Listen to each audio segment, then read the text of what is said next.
33 बॉलों के बाद तू छक्का मारता है तो यार तुम पाकिस्तान की नुमाइंदगी करने के जी T20 में 2022 का बता रहा हूं आपको मैं नहीं करें यार जी बिल्कुल जाके चेक कर ले आप जितने गधेड़े स्टैटिशियन है ना क्रिकेट के वो जाके जरा चेक करें अगर मैं गलत कह रहा हूं 133 बॉल के बाद छक्का उनको फोकस करना पड़ेगा कि कौन सा प्लेयर कहां भी यूटिलाइज करना चाहिए और हमने उनके अच्छे बॉलर बॉलिंग पे सिंगल्स दिखे उन्होंने भी डॉट्स बॉल खेले लेकिन उन्होंने बाद में उस चीज को बाउंड्रीज में कन्वर्ट कर दिया था।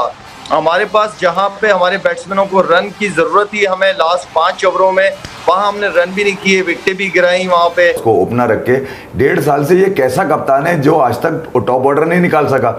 इसकी जिद अना हटदर्मी और वो जिनके पेट लगे हुए पाकिस्तान क्रिकेट बोर्ड के साथ सोशल मीडिया के वो लोग जो गलत को भी सही प्रोजेक्ट कर रहे होते हैं जैसे आज बाबर ने ये प्रोजेक्ट करने की कोशिश की कि शाहीन की वजह से अबे तेरे हमारा जो चीफ सिलेक्टर जहां पे ज्यादा बॉलों की जरूरत थी वहां पे हमने किए नहीं ज्यादा। दिल रशीद स्पिनर और ऑस्ट्रेलियन कंडीशन में बॉल कर रहा था हमारे स्पिनर्स को बहुत अच्छा खेलते हैं प्लेयर लेकिन उसने विकेट भी लिया और उसने 5 बॉलें डॉट भी कर दी हैं। ये वो चीजें जिसके मैं सख्त खिलाफ हूँ भाई। अगर आप डॉट बॉल आजकल की T20 का मतलब है कि सिंगल ले लिया समझो डॉट बॉल खेले हो आप तो आई मीन के इतना तो नहीं होना चाहिए कि एक स्पिनर गेम कर रहा है और आप उसको आउट भी हो जाओ और उसी ओवर में बॉले भी खेलो। ये वो इंटेंशन है जिसके मैं टोटली अगेंस्ट हूँ। ये वो चीजें हैं जो इंग्लिश प्लेयर्स के अंदर नहीं है। उनका माइंड सेट बहुत क्लियर है 2 आउट हो 3 आउट हो उन्होंने खेलना है क्रिकेट पॉजिटिव ही खेलनी है। बिल्कुल मैं तो पिछले 2 साल से इनकी दोनों की बल्लेबाजी को कहता हुआ आ रहा हूं कि ये जो पंक्चर आपने न्यूजीलैंड सीरीज पे रिजवान का लगाया था उसको ओपनर रख के 1.5 साल से ये कैसा कप्तान है जो आज तक टॉप ऑर्डर नहीं निकाल सका। इसकी जिद अना हटदर्मी और वो जिनके पेट लगे हुए पाकिस्तान क्रिकेट बोर्ड के साथ सोशल मीडिया के वो लोग जो गलत को भी सही प्रोजेक्ट कर रहे होते हैं जैसे आज बाबर ने ये प्रोजेक्ट करने की कोशिश की कि शाहीन की वजह से अबे तेरे शाहीन से पहले वो मोइन को भेज चुका था ग्राउंड में कि उसको पता था कि शाहीन के 2 ओवर पड़े में यही वो आदमी है जो वेट की तरह शाहीन को 6 मारेगा। और ये कौन सा शाहीन था तुम्हारा कि कैच लेते ही टीम ग्राउंड से ही बाहर हो गया बॉल ही हाथ में नहीं आई। अबे भाई घुटने का मसला नहीं था उसकी फिटनेस का मसला था। तुम कहां चुप रहे हो जाके यार तुम बताना क्यों नहीं चाह रहे कि तुम्हारा फेलियर था ये। तुम जो लोग लेके गए थे वो ना तो उनकी टांगे थी ना उनके पास इतनी स्ट्रेंथ थी कि वो पाकिस्तान को जिता सके। और तुम पे पिछले 3 दिन से जिस तरह से कुदरत के निजाम को तुम बता रहे थे कि हमारे साथ है उसकी तस्लील कर रहे थे तुम नेचर से मजाक मस्ती कर रहे थे तुम अपने मुफाद के लिए इस्तेमाल कर रहे थे उसको। कुदरत का निजाम फेल नहीं हुआ तुम फेल हुआ बिल्कुल फेलियर है और जीत कुदरत के निजाम ने आज फैसला किया बटलर का क्योंकि उसने न्यूजीलैंड जिस तरह से इंडिया को मारा उसने चेतावनी दे दी थी तुम्हें कि टांगे तोड़ देंगे तुम्हारी एमसीजी में आओ तुम एमसीजी में। वो ये अज़म लेकर आया था 3 महीने पहले का कप्तान है तुम तीसरा वर्ल्ड कप खेल रहे हो 2 मरतबा तुम्हें मौका मिल चुका है। किधर है वो तेज तरीन एक्सप्रेस जो सरफराज को कह रहे थे कि पेट मोटा लॉर्ड दादाबाद की टीम का कप्तान अब तुम्हें क्यों प्राउड हो रहा है। क्या सरफराज रिप्रेजेंट नहीं कर रहा था पाकिस्तान को। ठीक है कब ये आप कप्तान हटाकर आपने पाकिस्तान के उस कप्तान के साथ ज्यादती करी डिसरिस्पेक्ट करी आमिर जमान हारिस जैसे टुट्टा आसिफ अली जैसा टुल्ला आपने टीम में डाला जो राइट कराई पैसे बनवाए इनके और ठीक है आप लेकर आ रहे हैं आपने आइडिया दी नहीं दिया आपका सदमा मैं समझता हूं यार आपका आप रास्ते में जरूर हो जाते अच्छा था। देखिए यार वन ऑफ द ग्रेट्स मैं हमेशा से कहता हूं वो ठीक है उन पर जो भी इल्जाम थे उससे वो बरी हो चुके हैं। वो ये कह रहे हैं कौन सलीम मलिक वो ये कह रहे हैं कि ऐसा कोई ग्रेट हो ही नहीं सकता बैटिंग में जो रिच स्पिनर्स को उससे हाथ से ना पकड़े।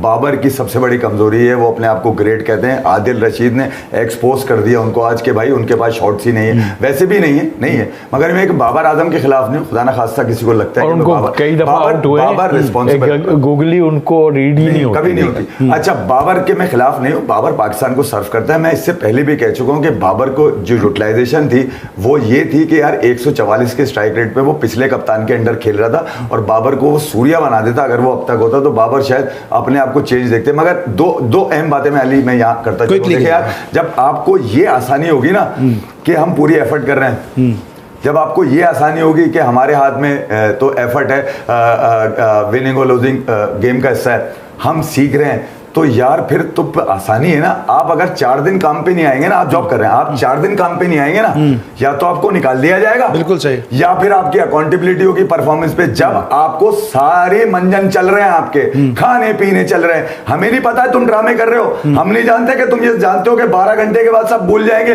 हमारे धंधे वही चलते रहेंगे। शादाब ने पूरे टूर्नामेंट में बॉल लूप दिए, 8 विकेटें ऐसे ही 10 विकेटें लेके नहीं गया, 4 लेफ्ट हैंडर 4 राइट हैंडर के अगेंस्ट। आज तू खिंचा हुआ बॉल कर रहा है, खिंचा हुआ बॉल किस लिए कर रहा था भाई? वो किसने कहा था उसको तेज बॉलें करने को? कहा हैरी ब्रूक को 1 विकेट मिली जो उसको, वो भी ऊपर से उसने बॉल छोड़ी है तो मिली है। तुम ऑफर ही नहीं कर रहे बैट्समैन को। आदिल रशीद पागल का बच्चा है कि वो विकेट खरीदने की कोशिश कर रहा है। तुम ना तो तुम्हारे पास ब्रेव डिसीजन है बाबर के पास, ना ही कुछ है। मतलब तुमने बॉलर्स की ऐसी की तैसी करती पिछले 1.5 साल में, वो तुम्हारे और रिजवान के रन डिफाइंड कर करके तुम्हें रैंकिंग में तो लेकर आ जाए। अबे ये रैंकिंग लेकर जाओगे किधर आप? ठीक है 68 रन 11 का एवरेज। भाई तू घंटे का, तू मतलब किस बात का तू रैंकिंग में कहां लेके कहां जाएगा इस रैंकिंग? कितनी बॉलों के बाद छक्का मारेगा? 133 बॉलों के बाद तू छक्का मारता है तो यार तुम पाकिस्तान की नुमाइंदगी करने के। जी T20 में 2022 का बता रहा हूं आपको मैं, नहीं करें यार। जी बिल्कुल, जाके चेक कर ले आप। जितने गधेड़े स्टैटिशियन है ना क्रिकेट के, वो जाके जरा चेक करें अगर मैं गलत कह रहा हूं। 133 बॉल के बाद छक्का, 133 133 बॉल्स के ऊपर। कमाल है यार। मतलब आप उसको अपना हीरो बनाने की कोशिश कर रहे हैं जो कभी भी रेत की दीवार बन के धड़म से गिर जाएगा। क्या नैरेटिव बिल्ड कर रहे हैं? किन लोगों को आप पाकिस्तान की रिप्रेजेंटेशन दे रहे हैं? होगा अच्छा खिलाड़ी मगर इस फॉर्मेट में नहीं है वो। तौसीफ भाई ने बिल्कुल ठीक कहा कि अगर वो ऊपर नहीं है तो नीचे जगह ही नहीं है। जी तौसीफ भाई, आजम की कप्तानी, बाबर आजम की जिद, बाबर आजम की सिलेक्शन, सब कुछ बाबर आजम का है। तो बाबर आजम जिम्मेदार है ना, फिर इस हार का जिम्मेदार बाबर आजम है, क्योंकि ये एक जो माइंडसेट, एक जो अप्रोच है, ये बाबर आजम की जिम्मेदारी है। आप अनफिट लोगों को साथ लेकर के आए। परसों रमीज राजा साहब कह रहे थे हमने शाहीन को खिला के रिस्क लिया और वो रिस्क हमारा चल गया। ये चला है ना जी। आज वो एक डाइव लगाते हुए आज एक बार फिर अनफिट हो गया। आपने कच्चे को इस्तेमाल कर लिया। वो 2-3 मैचेस में किस्मत थी हमारी कि वो चल गया। ठीक है जी। अब आप अगर इतना फिट होता, 100% फिट होता, तो आज पूरे 4 ओवर्स करवाता ना।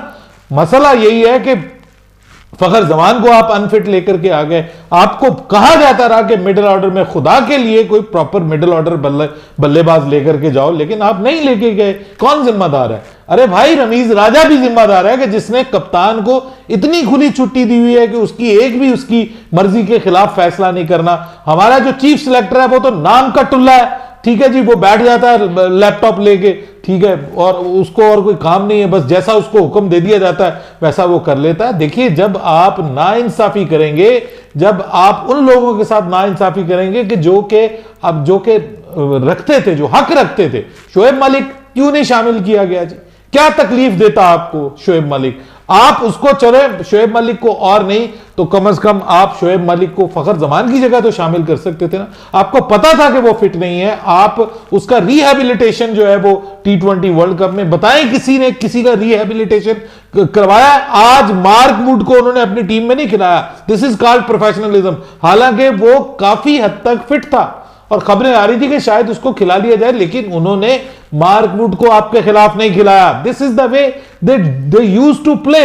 और आप क्या करते हैं? बार बार कहा जाता रहा कि खुदा के लिए शाहीन शाह अफरीदी को रेस्ट दें, खुदा के लिए हर टूर्नामेंट में, हर सीरीज में इसको मत खिलाएं, खुदा के लिए अपने बॉलर्स को जो है वो रोल ओवर करें, अपने बॉलर्स को रेस्ट दें, रोटेशन पॉलिसी पे चलें। कोई सुनता ही नहीं है, कोई समझता नहीं है। और बाबर आजम साहब बार बार कहा गया है कि भाई तुम लोग T20 का आइडियल बैटिंग पेयर नहीं हो ओपनिंग के ऊपर।